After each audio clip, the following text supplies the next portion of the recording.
Hello, I'm Dr. Gloria Horsley. And I'm her daughter, Dr. Heidi Horsley. Heidi and I want to welcome you to Open to Hope Conversations, the podcast. We believe that the greatest gift you can give yourself after a loss is hope, using this moment to connect with others who have not only survived but thrived. So let's get started.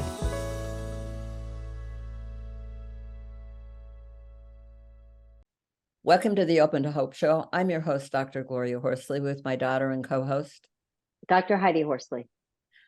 Well, Heidi, we're going to talk today about grief and the perspective of time because, your brothers died 40 years ago, I realized this year, and what a long time it had been. And we have a guest today who also lost a child over, 3 decades ago.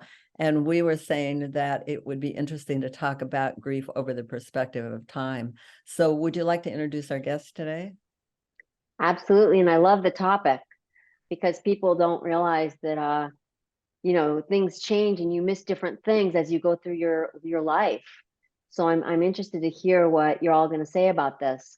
Our guest today is Eleanor Vincent, and Eleanor is a bereaved parent whose 19-year-old daughter died from a horse riding accident. And she is the author of Swimming with Maya, A Mother's Story. Her essays appear in At the End of Life, True Stories About How We Die, and This I Believe on Motherhood. Welcome to the show, Eleanor. Thank you so much. Great to have you on the show today. And as I was reading your story, I'm thinking, wow, so many similarities and things to think about some of your essays that you've written and how life changes and the perspective. I wondered what are your major thoughts on these long-term losses? Such a good question. I think it's probably different for everyone, as we say, everyone grieves differently. And for me, I think over time, I guess what I've come to is that I can never really fully accept that Maya is gone, even though it's been so long, because she feels very alive to me. But what I say is that I've incorporated that loss into my life. It's not a loss I can say, oh, I accept, or there's closure. I really dislike that word closure, or even the old bromide that time heals. Bob Niemeyer says that closing is for bank accounts, not love accounts. Correct. That's I love brilliant. That. Oh, I love that. Thank you so much for that. I absolutely love that. That's exactly right. I guess the loss or my sense of loss has shifted with time. And as I've incorporated Maya's absence, as well as her ongoing presence in my life, I've learned to hold these two opposite things, which is, yep, she's gone, not coming back. And at the same time, her presence is so alive to me because as her mother, of course, I knew her intimately. And we had many wonderful times as well as many battles. She was not an easy person. And I don't think I am either. And the two of us were very alike. So sometimes when you have a child who's very like you, I've observed that you often have more conflict, but you may also have more closeness. And so that was a wonderful gift that I had with Maya, and I think she had with me, is that we had this amazing sense of closeness.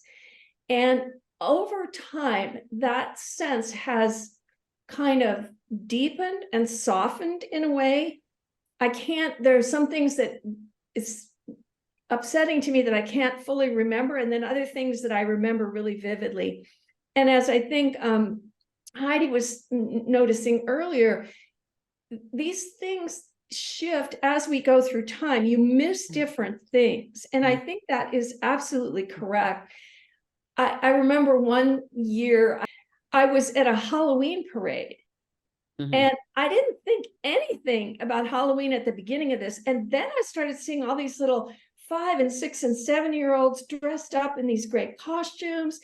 And I just burst into tears. I just literally had a breakdown standing there on the curb because it just took me back to what it was like with my children. I have another daughter who is 8 years younger than Maya.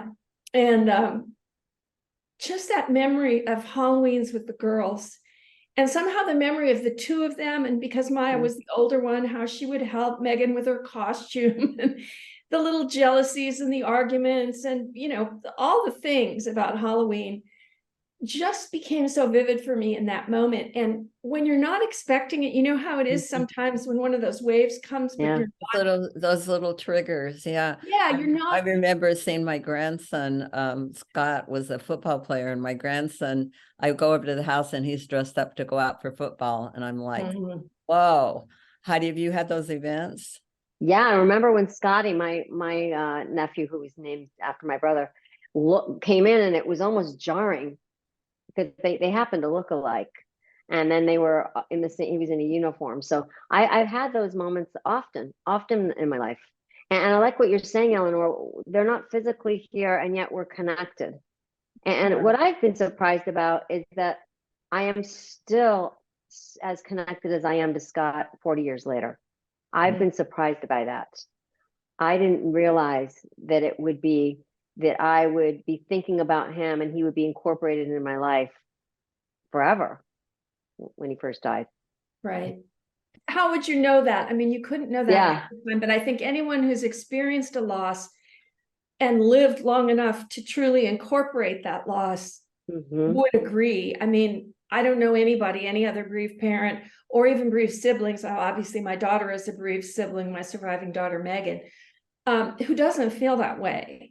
I know that one of the big fears early on for people is that they will forget them. And they worry about sometimes the smell of the child on a blanket or their clothes. Or I've had people tell me that they put them in plastic bags so they wouldn't lose that. They're so afraid that they're going to lose that connection. But we can all tell you that you really don't. Right.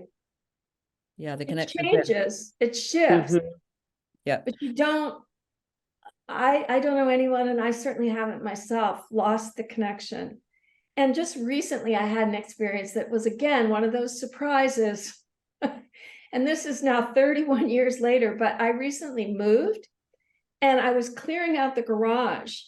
And I had forgotten that when I moved to the place I was leaving, I had put several boxes of Maya's things and I had labeled them very clearly, letters and mementos. And I even have the clothes that she was wearing the day of the accident, which I haven't been able to get rid of, that I keep, and the purse that she was carrying that day with all her things in it. And when I came face to face with those boxes with the label on it, I had a hard time keeping it together. And I had lug guys there to carry my things to the new location. And it was like, oh, I was just stunned. And then later on that night, I just, I let myself cry because it was like, I just wasn't expecting it. I just forgot about Maya's things. And just, there was something about just seeing those labels on there.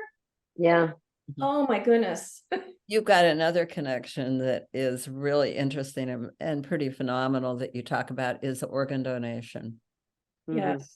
Now, we weren't able to do that because the car blew up and he and his cousin were burned. So we weren't able to do organ donation, but I know you talk about it. It's kind of shocking when they come in, you just lost their child and they come in and ask you if you'll donate organs, and they have to do that because they have to get them right when they can, and all of the organs that can be donated. It's pretty remarkable. Oh, it's stunning. And there have been so many advances in transplantation and donation in the years since Maya died. I realize now I was a little bit early on in all of that. And I think the way they request now is different from what I describe in the book. It wasn't exactly handled in the best possible way. Usually they have the donor coordinator come and talk to you first and explain before a medical person actually makes the request. And that wasn't our case. And I think it was possibly, as you say, Gloria, that she had already been on life support for 4 days by the time they declared her brain dead. So certain of the organs would be degrading by that point. And I think they were a bit I don't know exactly how to characterize it, but they felt it's an urgency about it. On top of that, they had two people who were literally dying at the point that they requested, the heart recipient and the liver recipient. So in looking back, I can see now that what I experienced, in my state of shock when they told me that she was brain dead, the ways in which I experienced that moment are now tempered by everything I now know about donation and transplantation and what's happened over the years. And through my relationship with both the man who received her heart and his family, and then the liver recipient and her young daughter, who's now a mother herself, because all these years have passed, I kind of see it differently now. And yeah, it's just a miracle. There really is no other word for it, what they can do. And that, you, in meeting both the heart recipient and the liver recipient, I have this connection to Maya because both of them were so grateful. And sadly, the heart recipient has died now, but he lived for 16 years past the transplant. Wow. Long enough to see his daughter go to college. Wow. She was so grateful that she reached out to me about 10 years ago and said, hey, I'm pregnant with my first child and I'm naming the baby Maya. Oh, that's amazing, I'm going to Eleanor. cry. That's so sweet. That is absolutely a phenomenal story. And Maya saved so 2 touching. lives. Yeah. That's unbelievable. Yeah, there's a little It's kind of bittersweet because as you were grieving, another family was sad that she was dead, but they were celebrating the fact that their loved ones would now live. Right. Exactly. That's unbelievable. And I love that they named this little girl Maya. That's wonderful. Yeah, it is wonderful. It's a gift, and it was deeply touching. And of course it made me sad, but it also made me happy. Right. And, the liver recipient is a woman about 5 years younger than me, and we have become really good friends. And she's now lived 31 years past this transplant. Wow. She had a daughter who was 7 at the time of the transplant. They didn't even tell her daughter what was really happening because she was too young. But Patty was here in San Francisco at California Pacific when she got the transplant. And as her daughter grew up and they were able to tell her more, her daughter became an advocate for transplantation, actually gave a report about it in one of her college classes. I've met this whole family, including Patty's mother. And her mother, as you can imagine, was incredibly grateful that, her daughter was still here. And Patty's now a grandmother. Erin, her daughter, has 2 beautiful little boys. So, we're talking about the passage of time. And of course, there's the passage of time and how it affects your grieving. But then in my case, because of the transplantation, there's this passage of watching these people's lives continue. And every year on the anniversary, April 6th of Maya's death, when Patty got her transplant, I get a message from her saying, thank you so much. And she posts on Facebook and tells everyone what happened and, about this amazing, she's had this liver for 31 years now. That's amazing. And it can be very hard to get a liver transplant. I know because my father-in-law was on a donor list and never got one. Yeah. And he died. Yeah. So, I mean, it's a big deal. Tragically. It's a big deal. What Maya did and, you did for her was a huge, like you said, you saved lives and added many, many years to these people's lives. Yeah. I wanted to talk a little bit about sibling loss and how your daughter's doing. Yes. Megan is amazing. Megan is 43. She was 11 when Maya died. Yeah, no, it was hard because, of course, the parent is the primary griever and the child is so worried. And, I was a single mom and poor Megan was dealing with a mother who wasn't really fully present. Tried as hard as I did, it was really rough. And so I had asked her if she wanted to get into grief therapy, and she said she didn't, but she was willing to get into a grief group. So she joined a group about 6 months after Maya died. She joined a group of other young people who had survived a family loss. And I think she benefited greatly from that. She was in it for about a year, and finally she came to me and said, Mom, I think I'm done now. And, I just went with the flow with her. I didn't want to force her to do anything, but I wanted to offer her as much support as possible. And I think that was very beneficial to her. And then I think she also benefited because she had such a close group of friends. Her best friend is still, from that time, is still her best friend. And Wow. I also am socially close to Laura, my daughter's best friend. We live in the same community. Megan and her family now live up in Sacramento.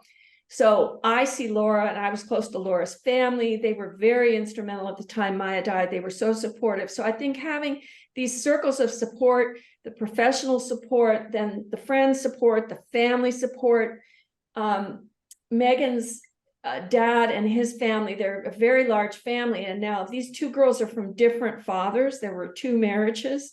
So Megan really benefited from having that huge network of family who were very supportive.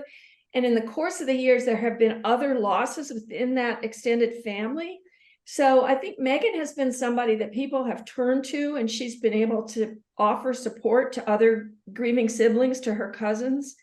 And very sadly, 10 years after Maya died, Megan's half brother from my second husband's first marriage, these blended families are tricky, was killed in a similar accident. And that Wow. was devastating, just horrible. By the time my daughter was 21 years old, she'd lost both of her siblings. Wow. That's So awful.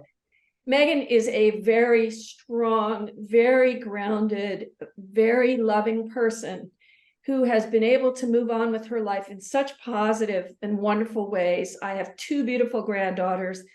Megan and her husband Todd are wonderful parents. It's so gratifying to see that, and to know that, it's not only possible to survive a loss, but to really thrive after loss. Yeah. I think that's kind of the whole message here. Yes. And it's Absolutely. important for parents to hear that, because, parents worry that their kids' lives are forever destroyed.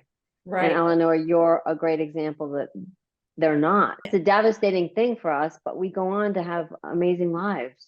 Hey, for all of you people who are feeling like, are we going to get through, or our kids are going to get through? You do get through. And I think it does. You do have some, we like to call it post-traumatic growth, right, Heidi? Absolutely. I think we grow in profound ways. And, the research supports that and shows like that siblings, as well as bereaved parents, we are able to handle adversity better. We appreciate relationships more.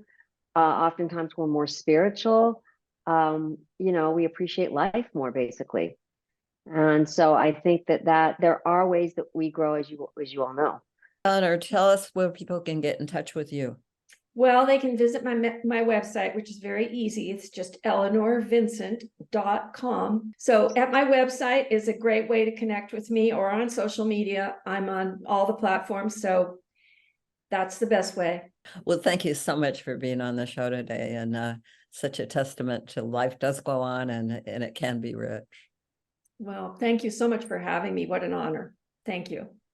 Thank you so much, Eleanor, for giving people hope after loss. And I know that Maya is your guiding light. She is. That's true. And thanks everybody for joining us on this show today. And Heidi and I always want to remind you that if you've lost hope, please lean on ours until you find your own, and God bless. I'm Dr. Heidi Horsley. You have been listening to Open to Hope, the podcast. You can follow Open to Hope on Facebook, Instagram, and Twitter. To learn more, visit us at opentohope.com and go to Apple Podcasts to subscribe. I'm Dr. Gloria Horsley. Join us again next week for another Open to Hope conversation, where we invite you to lean on our hope until you find your own.